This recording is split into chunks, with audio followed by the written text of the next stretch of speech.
मित्र हो नमस्कार.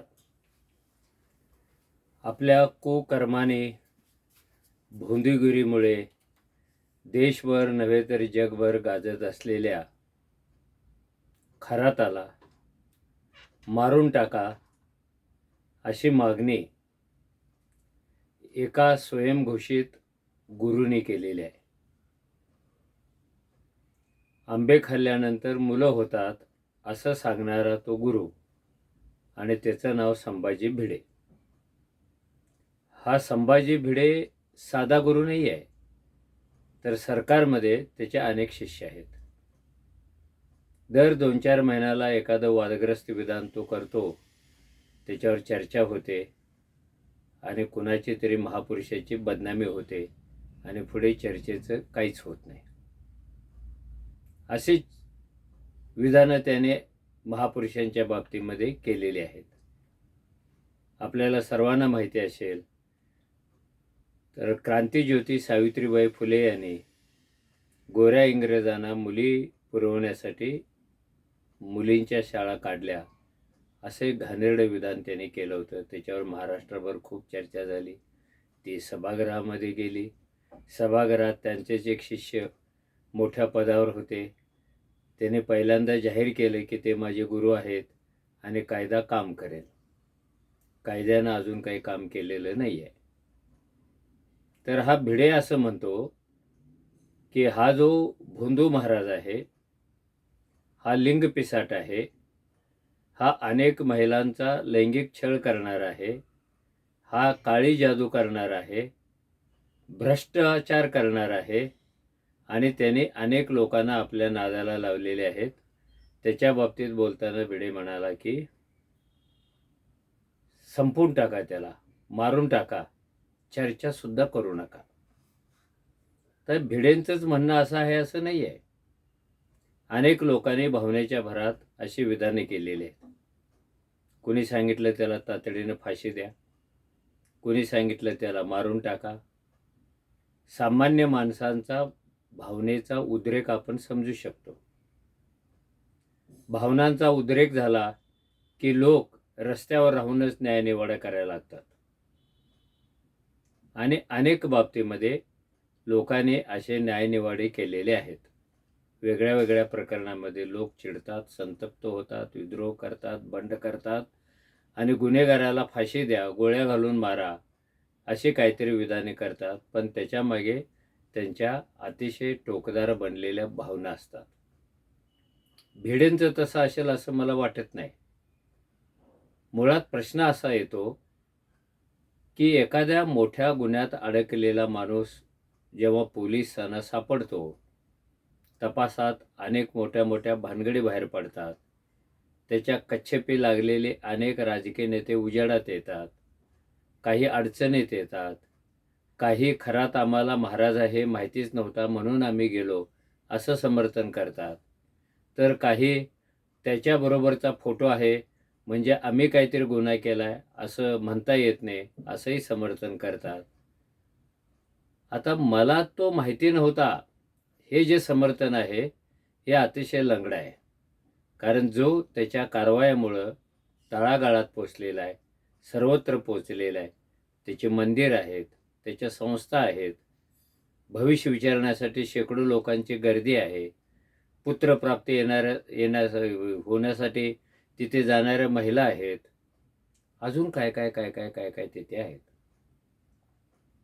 तर असा हा कुख्यात झालेला भोंदू महाराज आम्हाला माहितीच नव्हता, आम्ही कोणाच्या तरी कार्यकर्त्याचं ऐकलं आणि तिथे गेलो, हे सुद्धा लंगडं समर्थन आहे. आता प्रश्न असा उरतो की एखादा गुन्हेगार त्याला मारून टाका किंवा त्याला कायम ठेवा हे ठरवण्याचा अधिकार ना भिडेंना आहे ना भावनाग्रस्त झालेल्या लोकांना आहे. तो अधिकार तर न्यायालयाला आहे.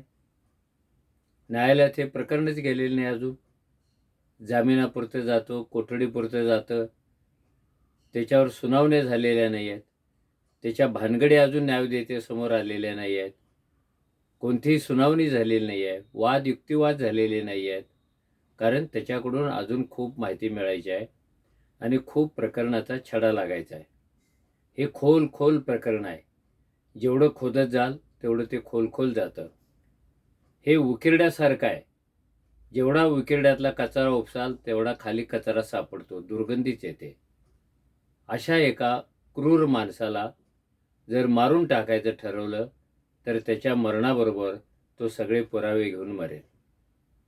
हा जो एक मोठा सापळा आहे, हा जो एक मोठा कटाचा भाग आहे, हे एक मोठं मायक्रो असं प्रकरण आहे. त्या प्रकरणात कोण कोण होते, का होते, कसे होते, हे कुणाला समजणार नाही, कारण खराताना मारून टाका अशी मागणी पुढे येत आहे. मी पुन्हा सांगतो, एखाद्या गुन्हेगाराला शिक्षा काय द्यायची हा अधिकार फक्त आणि फक्त न्यायालयाला आहे. सरकारकडे काम पुरावे गोळा करून देण्याचं आहे.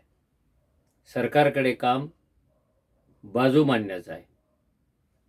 आणि हे जे महाराज आहेत, स्वयंघोषित महाराज असे खूप आहेत. ते एका रात्रीत पुरोगामी होतात आणि भोंदू महाराजांना मारून टाका असं सांगतात.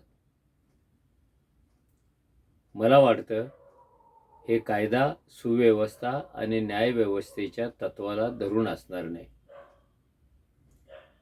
कसाबाला सुद्धा चकमकीत मारणं शक्य होतं. अजून अशा कितीतरी गुन्हेगारांची नावं आहेत की ज्याला एन्काउंटर करता येणं शक्य होतं, पण पोलीस आणि सुरक्षा व्यवस्थेने ते केलेलं नाही आहे. कारण त्याचा एन्काउंटर करणं म्हणजे त्याच्या मागं दडलेल्या स्टोरीला आपण मुकणं, त्या प्रकरणाला अंधारातच राहू देणं, त्याचे धागेधारे शोधायला मुकणं. म्हणून उतावीळपणे अशा मागण्या करता कामा नयेत. कोर्टाने त्याला फाशी दिली, कुणाचाच आक्षेप नाही. किंबहुना कोर्टाने फाशी द्यावी अशी मागणी करण्यामध्ये पण गैर नाही. पण हा एकतर्फे निवाडा जो भिडे देत आहेत, ह्याला मारूनच टाका. हे कोण भिडे? कुणी त्यांना अधिकार दिला आहे? त्यांना काय माहिती आहे याच्यातलं? ते स्वतः अशी चित्रविचित्र विधानं करतात. त्यावेळेला लोकांनी कधी मागणी केली का? त्यांचे प्रकरण कोर्टात आहे. ते अवैज्ञानिक बोलतात, अजून काहीतरी बोलतात. आणि सगळ्यात महत्त्वाचं म्हणजे कोकणातला आंबा खाल्ल्यानंतर पोरगा होतो. हे किती भोंदूगिरीचं विधान आहे.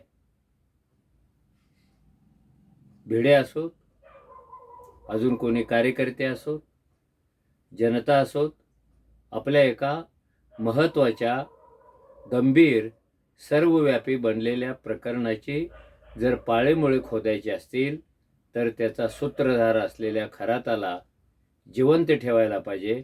न्यायालय निकाल देईपर्यंत तर तो जिवंत असला पाहिजे.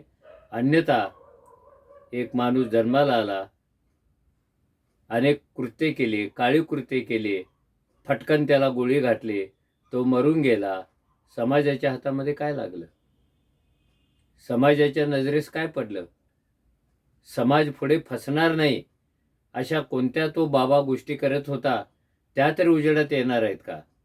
म्हणून अशा बाबतीमध्ये संयम पाळून मागणी करायला पाहिजे.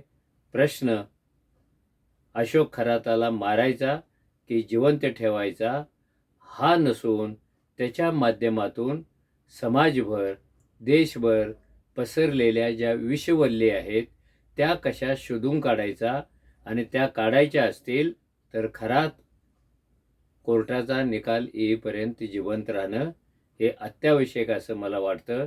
धन्यवाद.